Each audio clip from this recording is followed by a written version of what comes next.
2025년 4월 24일 새벽을 여는 말씀은 욥기 15장의 말씀입니다. 그 가운데 1절부터 4절까지 봉독하여 드리겠습니다. 대만 사람 엘리바스가 대답하여 이르되 지혜로운 자가 어찌 헛된 지식으로 대답하겠느냐? 어찌 동풍을 그의 복부에 채우겠느냐? 어찌 도움이 되지 아니하는 이야기 무익한 말로 변론하겠느냐? 참으로 내가 하나님 경외하는 일을 그만두어 하나님 앞에 묵도하기를 그치게 하는구나. 아멘. 오늘 15장부터는 욥과 세 친구들 간의 두 번째 논쟁이 시작이 됩니다. 그동안의 논쟁을 간단하게 정리해 보면 엘리바스는 욥이 죄로 인하여 벌을 받는다고 주장을 했고, 빌닷은 공의의 하나님이 욥을 심판하신다고 말했습니다. 소발은 욥에게 속히 회개하라고 충고했습니다. 욥의 답변과 기도가 끝난 후에 다시 엘리바스가 욥의 죄를 구체적으로 지적하면서 욥은 망할 것이라고 말을 합니다.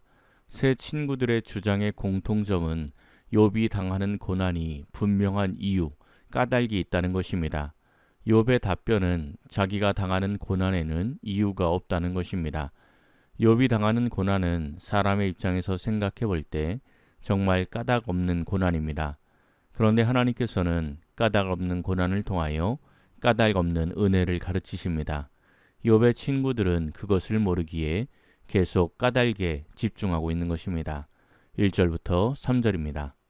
대만 사람 엘리바스가 대답하여 이르되 지혜로운 자가 어찌 헛된 지식으로 대답하겠느냐? 어찌 동풍을 그의 복부에 채우겠느냐? 어찌 도움이 되지 아니하는 이야기 무익한 말로 변론하겠느냐?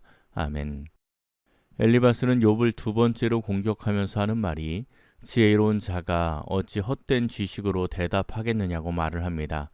이 말은 욥이 헛된 말을 하고 있으니 지혜로운 자가 아니라는 것입니다. 욥의 대답이 사막에서 불어와 채소들을 말리는 동풍처럼 도움이 되지 아니하는 무익한 변론이라고 책망을 합니다. 4절과 5절에서는 네가 하나님 경외하는 일을 그만두고 죄악의 말을 하고 있다고 책망을 합니다. 엘리바스의 생각에는 욥이 분명히 죄가 있어서 고난을 당하고 있는데 자신은 죄가 없다고 하니 더 깊은 죄악 속으로 들어가고 있다고 생각을 하는 것입니다. 엘리바스가 처음 발언할 때는 위로와 동정하는 마음이 있었는데 두 번째 발언을 할 때는 감정적으로 되어서 책망을 합니다. 우리나라에서 논쟁이 붙고 싸움이 나면 자주 나오는 말이 있습니다. 야, 너 몇 살이야? 이런 말을 자주 합니다. 언제 이런 말을 합니까?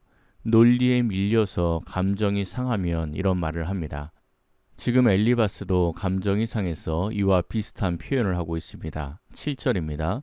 내가 제일 먼저 난 사람이냐? 산들이 있기 전에 내가 출생하였느냐? 내가 제일 먼저 난 사람이냐 묻고 있습니다. 이 말이 우리식으로 표현하면 너 몇 살이야? 이런 표현입니다.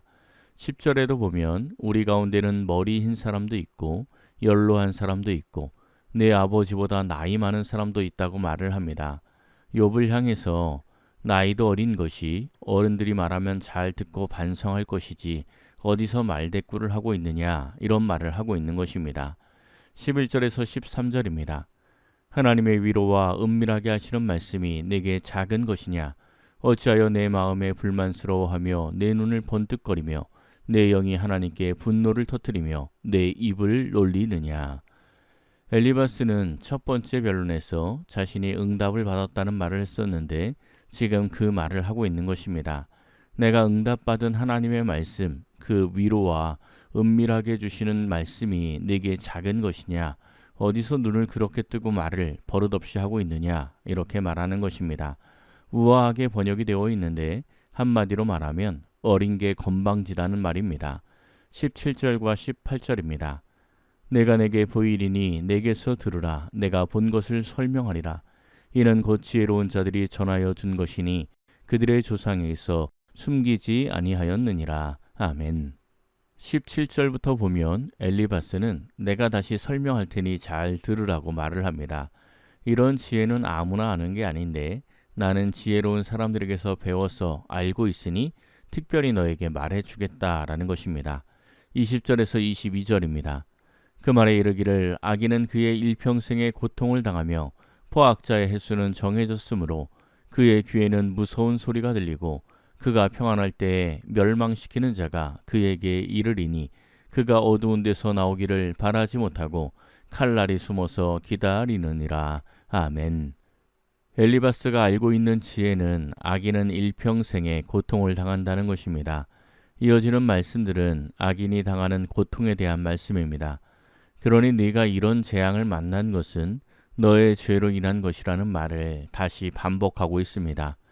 25절부터 보면 악인이 멸망당하는 이유는 하나님을 대적하여 교만하여 전능자에게 힘을 과시하였기 때문이라고 말을 하며 욥이 지금 멸망의 길을 걷고 있는 것이 하나님께 대적하였기 때문임을 말합니다. 이어지는 내용들은 모두 악인의 멸망에 대한 말씀입니다. 욥의 세 친구들의 모습은 사실 우리들의 모습입니다. 우리도 누군가 갑자기 어려운 일을 당하면 당장 드는 생각이 무엇입니까? 저 사람이 무슨 죄를 지었을까? 하나님과 어떤 문제가 생긴 것이 분명하다. 이러한 생각을 먼저 하게 됩니다. 그런데 이 생각의 이면에는 두 가지 문제가 있습니다. 하나는 교만입니다. 나는 아무 문제가 없다라는 생각을 하고 있는 것입니다. 나는 문제가 없고 나는 경건하니 평안하게 살고 있다고 착각을 하는 것입니다. 내가 지금 평안하게 살아가는 것이 까닭 없는 하나님의 은혜라는 것을 모릅니다. 이러한 신앙관을 가진 사람이 갖는 두 번째 문제가 지성이면 감천입니다. 지성이면 감천은 전혀 기독교적인 신앙이 아닙니다.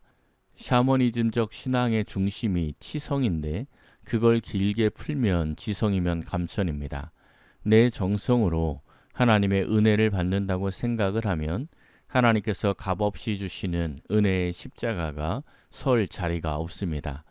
로마서 4장 4절에서 8절입니다.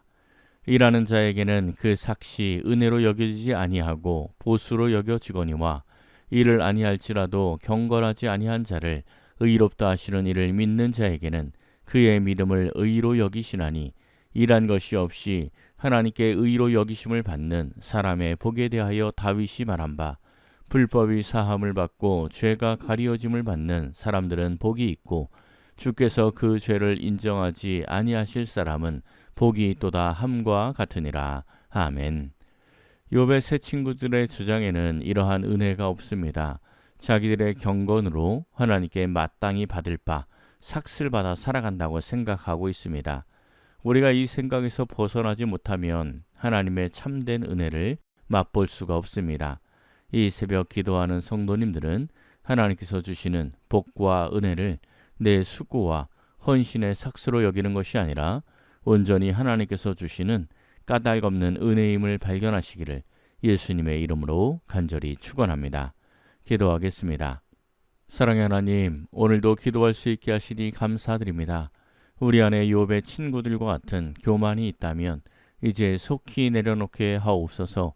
하나님께서 우리에게 부어주시는 까닭 없는 은혜를 발견하게 하시고 우리의 수고와 헌신으로 얻는 십자가가 아니라 값없이 주시는 주님의 십자가를 만나게 하옵소서.